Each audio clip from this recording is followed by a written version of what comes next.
ជំរាបសួរបងប្អូនថ្ងៃនេះសូមណែនាំបងប្អូនពីរបៀបបុកប្រក្រៀវឬក៏បុកខ្ទៀមញ៉ាំបងប្អូនហើយសម្រាប់បុកប្រក្រៀវឬក៏បុកខ្ទៀមនេះដែរគឺត្រូវជាមួយនឹងត្រីអាំងសាច់គោអាំងសាច់អាំងនិយាយទៅជាមួយនឹងគោងៀតក្របីងៀតអីក៏ត្រូវដែរបងប្អូនហើយពិសេសមួយទៀតគឺគេយកទៅញ៉ាំជាមួយនឹងស៊ុបចាណាងបងប្អូននិយាយទៅគឺខានញ៉ាំស៊ុបចាណាងយូរហើយក៏ប៉ុន្តែរឿងសាច់អាំងសាច់អីហ្នឹងគឺអាសាបានញ៉ាំជាមួយនឹងខ្ទៀមជាពិសេសគឺត្រីអាំងត្រីដុតនឹងតែម្ដងបងប្អូនសម្រាប់ខ្ទៀមនេះដែរបងប្អូនអើយខ្ញុំទទួលស្គាល់ថាពិតជាពិបាករកទិញតាមផ្សារមែននេះបើឲ្យខ្ញុំទៅទិញតាមផ្សារគឺមួយឆ្នាំសឹងតែអត់បានញ៉ាំម្ដងដូចជាបងស្រីគាត់បានខមមិនអញ្ចឹងថាពិបាករកទិញណាស់បងប្អូនប៉ុន្តែ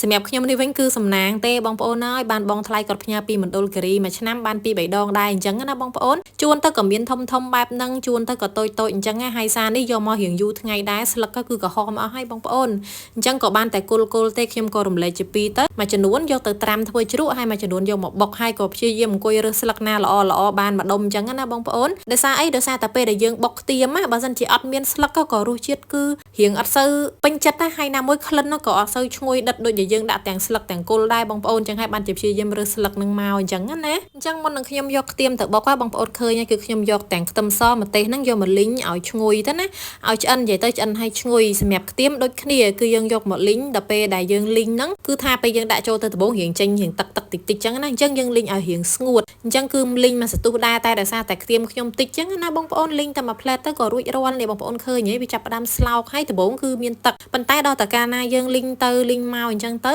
ក៏ស្ងួតទឹកអស់អញ្ចឹងណាបងប្អូនទើបយកមក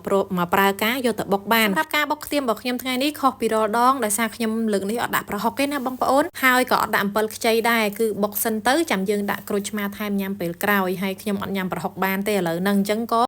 យកអំបិលជំនួសប្រហុកវិញអញ្ចឹងណាបងប្អូនហើយអ្វីដែលខ្ញុំកំពុងតែមួលបង្ហាញបងប្អូននេះគឺជាម្សៅស៊ុបដែលខ្ញុំទិញពីបងស្លឹកតើយហើយនិយាយពីម្សៅស៊ុបនេះវិញបងប្អូនគឺរសជាតិអត់ដិតទេប៉ុន្តែក្លិនឈ្ងុយមែនតែនយកមកបុកអំបិលម្ទេសបុកខ្ទៀមបុកអីអញ្ចឹងគឺថាឆ្ងាញ់ខ្លាំងមែនតែនហើយបើនិយាយពីរសជាតិវិញគឺអត់មានធ្វើឲ្យម្ហូបរបស់យើងនឹងប្រៃពេកឬក៏ផ្អែមពេកអីទេគឺរសជាតិគេឡំប៉ុន្តែឈ្ងុយហើយមានជាតិណាបងប្អូនហើយសម្រាប់បងប្អូនដែលចង់ទិញម្សៅស៊ុបពីគាត់ចាំខ្ញុំដាក់ពេកគាត់នៅលើ caption ណាបងប្អូនអាចចូលទៅហើយទិញពីគាត់បានខ្ញុំអត់មានលក់ឯណាបងប្អូនហើយសម្រាប់ដល់ពេលដែលយើងបុកខ្ទឹមម្ទេសហើយនឹងគ្រឿងក្រៅចូលគ្នាសពអស់ហើយយើងដាក់ខ្ទៀមចូលមកហើយគ្រឿងមិញហ្នឹងក្រៅពីអំបិលនិងម្សៅស៊ុបខ្ញុំក៏មានបន្ថែមស្ករប៊ីចេងដែរណាបងប្អូនតែបើសិនបងថ្លៃខ្ញុំវិញគឺគាត់ប្រាប់ថាមិនបាច់ដាក់ស្ករទេគឺគេបុកដាក់តែអំបិលប៊ីចេងអញ្ចឹងទៅណាតែខ្ញុំដូចថាយើងត្រឡប់ទៅហើយពេលដែលយើងបុកអីអញ្ចឹងគឺតែងតែថែមស្ករថែមអីអញ្ចឹងក៏ខ្ញុំថែមស្ករឲ្យហើយតែម្ដងទៅហើយសម្រាប់បងប្អូនដែលដូចជាបងថ្លៃខ្ញុំអត់ចូលចិត្តញ៉ាំស្ករទេមិនបាច់ក៏បានដែរដាក់តែអំបិលហើយនឹងប៊ីចេងហើយម្សៅស៊ុបហ្នឹងមកគឺថាឆ្ងាញ់យកតាណាមិនអស់ទេបងប្អូនហើយសម្រាប់ឲ្យរសជាតិជូរវិញ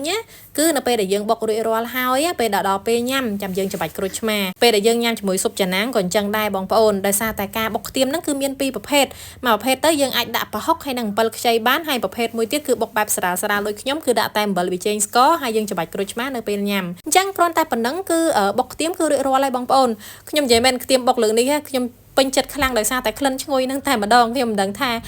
មកពីខ្ញុំបុកអត់ដាក់ប្រហុកឬក៏មកពីខ្ញុំបុកដាក់ម្សៅស៊ុបនឹងឯងប៉ុន្តែសម្រាប់ខ្ញុំគឺលើកនេះរសជាតិគឺត្រូវចិត្តខ្ញុំជាងពេលណាទាំងអស់អញ្ចឹងលើកក្រោយខ្ញុំប្រកាសជាបុកបែបហ្នឹងទៀតដែរខ្ញុំអត់ដាក់ប្រហុកទេព្រោះអីពេលដាក់ប្រហុកទៅសម្រាប់ខ្ញុំណាគឺរៀងដិតពេកតែបើសិនជាបងប្អូនចំណូលចិត្តគឺធ្លាប់តែបុកដាក់ប្រហុកហើយបងប្អូនបុកដាក់ប្រហុកធម្មតាទៅនេះគ្រាន់តែជាចំណូលចិត្តខ្ញុំទេហើយមួយទៀតបើសិនជាបងប្អូនអត់ដែរសាកបុកខ្ទៀមអត់ដាក់ប្រហុកសាកម្ដងមើលថាចូលចិត្តដូចខ្ញុំដែរឬក៏អត់បងប្អូនអញ្ចឹងនេះដល់ពេលញ៉ាំគឺខ្ញុំច្របាច់ក្រូចឆ្មាទៅគឺញ៉ាំបានហើយបងប្អូនយើងបាច់ចាំបាច់បុកដាក់អំពិលខ្ចីនៅក្នុងហ្នឹងទេរាល់ដងបងប្អូនគឺញ៉ាំតែជាមួយត្រីដុតទេតែលើកនេះវិញគឺញ៉ាំជាមួយសាច់គោអាំងញ៉ាំជាមួយសាច់អាំងម្ដងគឺថារសជាតិកាន់តែពិសេសទៀតបងប្អូន